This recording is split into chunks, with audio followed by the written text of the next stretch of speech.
داستان سلطان نورالدین زنگ جس نے صلیبیوں کے دلوں پر اپنی داغ بٹھا رکھی تھی۔ مجدد الدین مزید کچھ کہنا چاہتا تھا کہ بیچ میں جرأت مندی بڑی دلیری کا مظاہرہ کرتے ہوئے پہلی بار مرسینہ مجدد الدین کو مخاطب کرتے ہوئے بول اٹھی، امیر، سب سے پہلے تو میں بھائی شمس الدین اور بہن جمارہ کی نسبت پر آپ کو مبارکباد پیش کرتی ہوں۔ دوسرا میرا یہ سوال ہے کہ آپ نے ابھی تک اپنی ماں، اپنی پھوپھی اور اس پھوپھی ذات کا نام تو نہیں بتایا ہمیں، جس کی نسبت بھائی خطلق سے طے ہو چکی ہے، اور کہ یہ کہ آپ تینوں کے باہر رہنے سے آپ کی ماں اکیلی رہتی ہے، کن دشواریوں کا سامنا کرتی ہے۔ مرسینہ جب خاموش ہوئی تو اس کی طرف دیکھے بغیر مجدد الدین کہنے لگا، بی بی، میری ماں کا نام عبیدہ ہے، پھوپھی کا نام زہران اور پھوپھی ذات بہن کا نام عبیرہ ہے، جس کی نسبت خطلق کے ساتھ طے ہو چکی ہے، اس لیے کہ وہ خطلق کی پھوپھی ذات ہے۔ رہا سوال تمہارا کہ ہماری غیر موجودگی میں ہماری ماں تنہائی محسوس کرتی ہوگی، تو ایسی کوئی بات نہیں، ہمارا اور ہماری پھوپھی کا گھر بالکل ساتھ ساتھ ہیں، بیچ میں دیوار بھی نہیں، اکٹھا ہی ہے، اس لیے میری ماں اکیلا پن محسوس نہیں کرتی۔ جب ہم تینوں بھائی باہر ہوتے ہیں تو میری پھوپھو زہران اور عبیرہ دونوں ان کی دیکھ بھال کرنے کے لیے موجود رہتی ہیں۔ سمرون، کارلوس، ازبل، جمارہ اور مشال خوشی اور سکون محسوس کر رہے تھے کہ مرسینہ نے مجدد الدین کے ساتھ گفتگو کا آغاز کیا تھا۔ مجدد الدین کے جواب پر شاید مرسینہ مطمئن ہو گئی، لہٰذا خاموش رہی۔ اس پر ازبل اٹھی اور کہنے لگی، میری بیٹیوں، اٹھو، یہیں کھانے کے برتن لگاؤ، سب مل کر کھانا کھاتے ہیں۔ اس پر مرسینہ اور مشال دونوں اٹھ کھڑی ہوئیں۔ جمارہ بھی اٹھی، لیکن اس کو مخاطب کرتے ہوئے مجدد الدین کہنے لگا، جمارہ میری بہن، تم بیٹھی رہو، تمہاری تو آج نسبت طے ہوئی ہے، میرے خیال میں تمہیں آج کام نہیں کرنا چاہیے۔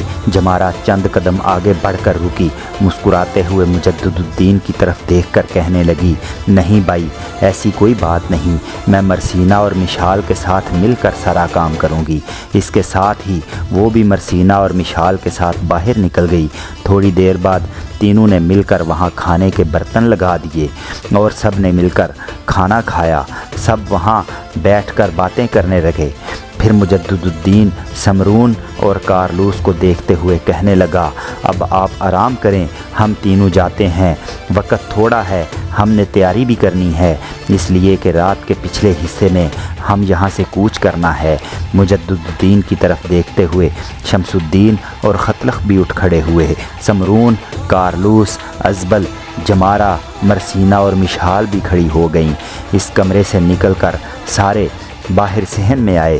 جمارہ نے مجدد الدین کو مخاطب کرتے ہوئے کہا، مجدد الدین میرے بھائی، اب جب کہ آپ آج رات یہاں سے رخصت ہو جائیں گے، اگر آپ سے میں ایک بات کہوں تو آپ اپنی بہن کی بات کا برا نہ مانیں گے۔ مجدد الدین ازبل کی طرف قریب ہوا اور اس کے سر پر ہاتھ رکھ کر کہنے لگا، میری بہن، تم جو چاہو کہو، جس قسم کی سخت اور کڑوی بات کہنی ہو کہو، کوئی برا نہیں مانوں گا۔ مرسینہ مشال بھی جمارہ کے قریب کھڑی تھیں، باقی بھی اس کے ارد گرد آ کر جمع ہو گئے۔ جمارہ پھر بول پڑی، بھائی، کتنے دکھ کی بات اور کتنے افسوس کی بات ہے کہ آپ نے خطلق اور شمس الدین کی نسبت کا اہتمام تو کر دیا، آپ نے اپنے لیے کچھ نہیں کیا۔ ایک بہن کی حیثیت سے میں آپ سے گزارش کروں گی کہ آپ شادی کر لیں۔ مجدد الدین بالکل سنجیدہ ہو گیا، چہرہ اس کا سرخ ہو گیا۔ اس کی حالت دیکھتے ہوئے شمس الدین اور خطلق بھی سہم گئے۔ کچھ دیر ایسا ہی سما رہا، پھر مجدد الدین سنبھلا۔ دوبارہ اس نے جمارہ کی طرف دیکھا، پھر کہنے لگا، جمارہ میری بہن، یوں جانو میں شادی کر چکا ہوں۔ جمارہ چونک سی پڑی، کس سے شادی کر چکے ہیں آپ؟ مجدد الدین ایک دم اپنا ہاتھ تلوار کے دستے پر لے گیا، پھر اپنی تلوار اس نے بے نیام کی اور کہنے لگا، یوں جانو میری شادی اس تلوار سے ہو چکی ہے۔ میں نے اپنی زندگی کو اس مقصد کے لیے وقف کر دیا ہے۔ رہا میری شادی کا سوال تو میری بہن وہ میرے مقدر اور قسمت میں نہیں۔ اس کے ساتھ ہی نہایت سنجیدہ اور اداس سا مجدد الدین آگے بڑھ گیا۔ کسی کو کچھ کہنے کی ہمت نہ رہی۔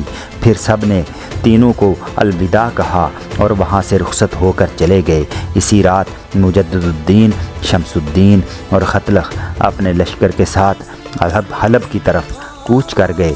سلطان نور الدین زنگی اور امیر العسکر اسد الدین شیر کوہ دوسرے سالاروں کے ساتھ حلب سے باہر عسکریوں کی تربیت کا جائزہ لے رہے تھے کہ مجدد الدین، شمس الدین اور خطلخ اپنے گھوڑوں کو دوڑاتے ہوئے وہاں آئے۔ انہیں دیکھتے ہی سلطان نور الدین، اسد الدین شیر کوہ اور دوسرے سالار ان کی طرف متوجہ ہوئے۔ قریب آ کر تینوں گھوڑوں سے اتر آئے۔ ان تینوں سے سب نے پرجوش انداز میں ملے۔ پھر سلطان نے مجدد الدین کو مخاطب کرتے ہوئے کہنا شروع کیا، ابن دایا، تمہاری الربا سے باہر کارگزاریوں کی ساری تفصیل مجھے مل چکی ہے۔ تمہاری آمد سے بھی میں آگاہ ہو چکا ہوں۔ صلیبیوں کو روکنے میں جس کارگزاری کا تم نے مظاہرہ کیا ہے اس کے لیے تم قابل تعریف ہو۔ تم خوش قسمت ہو کہ تھوڑی دیر پہلے شیر کوہ تمہاری عسکری فراست اور تمہاری جنگی مہارت کی تعریف کر رہا تھا۔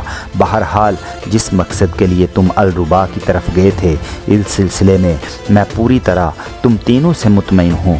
دیکھو، تمہاری ماں کو تمہاری آمد کی اطلاع کر دی گئی ہے اور وہ بڑی بے چینی سے تمہارا انتظار کر رہی ہوگی۔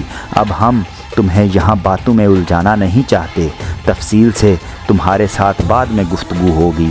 ابھی تم سیدھے گھر جاؤ، اس لیے کہ میں تمہاری ماں کی بے چینی کو جانتا ہوں۔ وہ دروازے پر کھڑی تمہاری راہ دیکھ رہی ہوگی۔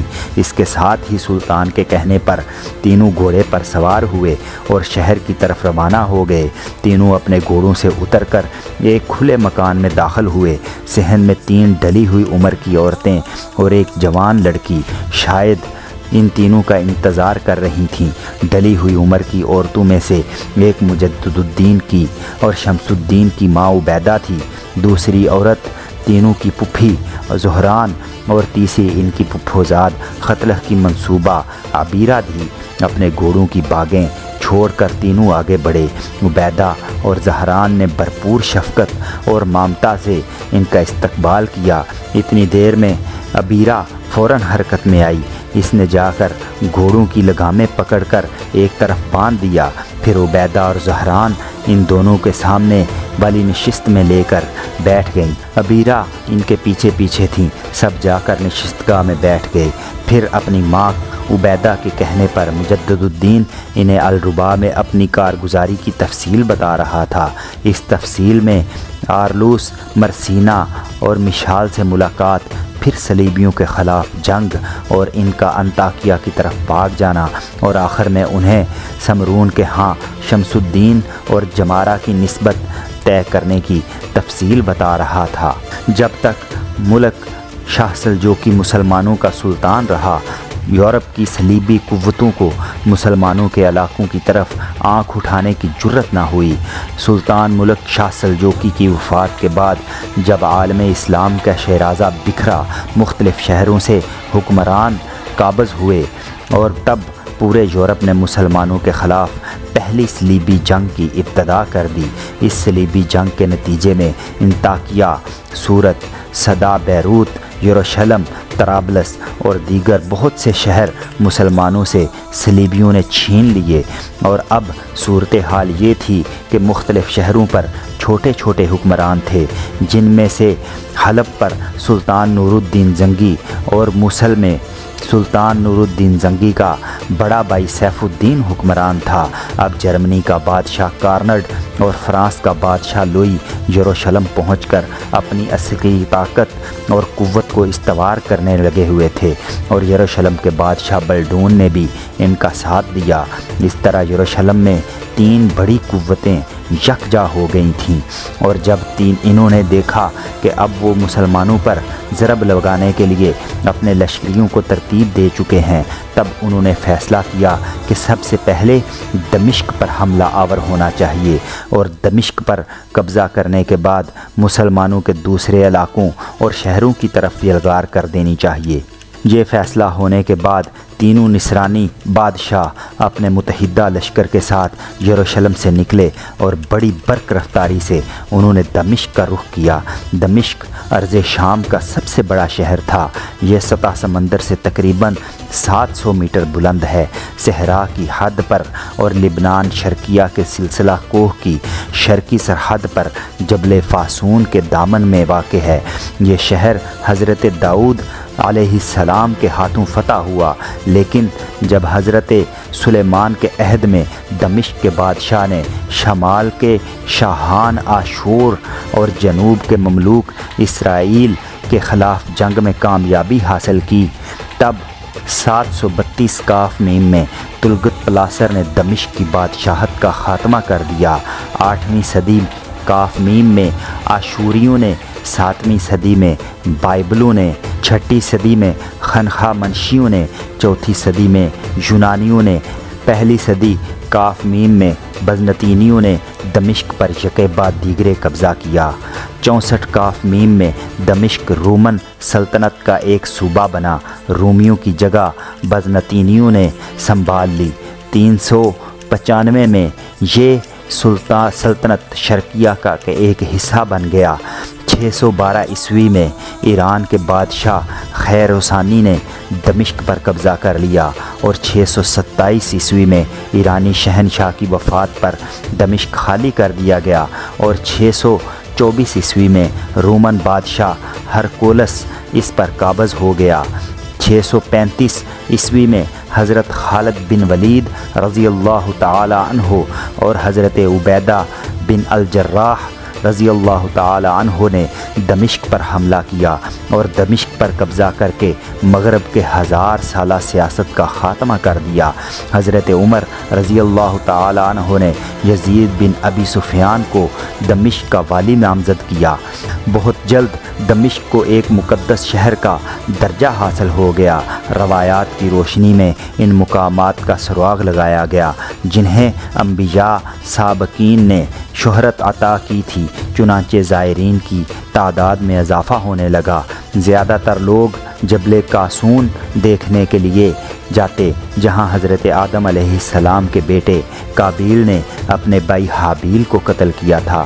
647 عیسوی میں یزید بن ابی سفیان کے انتقال کے بعد دمشق کی قیادت حضرت امیر معاویہ رضی اللہ تعالیٰ عنہ کے ہاتھ میں آئی۔ حضرت علی المرتضیٰ رضی اللہ تعالیٰ عنہ کی شہادت کے بعد امیر معاویہ حاکم بنے تو انہوں نے دمشق میں اقامت اختیار کی۔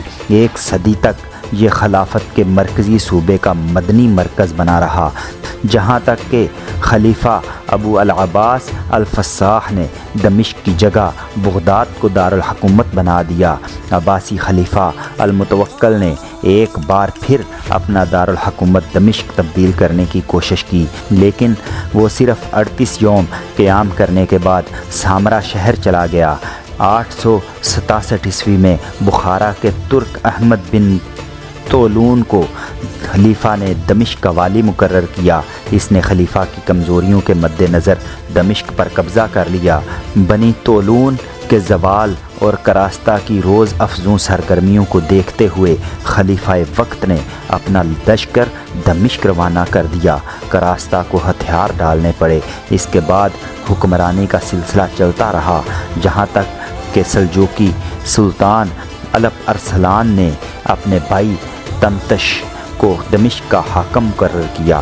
اس کے بعد اس کا بیٹا داق دمشق کا حکمران بنا، و داق کے بعد تمتش ثانی حکمران ہوا، لیکن وہ جلد ہی وفات پا گیا۔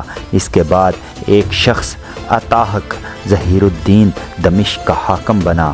اب جس وقت تک تینوں متحدہ صلیبی بادشاہوں کا لشکر دمشق پر حملہ آور ہوا، اس وقت ظہیر الدین کی نسل سے ہی ایک شخص مجید الدین دمشق کا حاکم تھا۔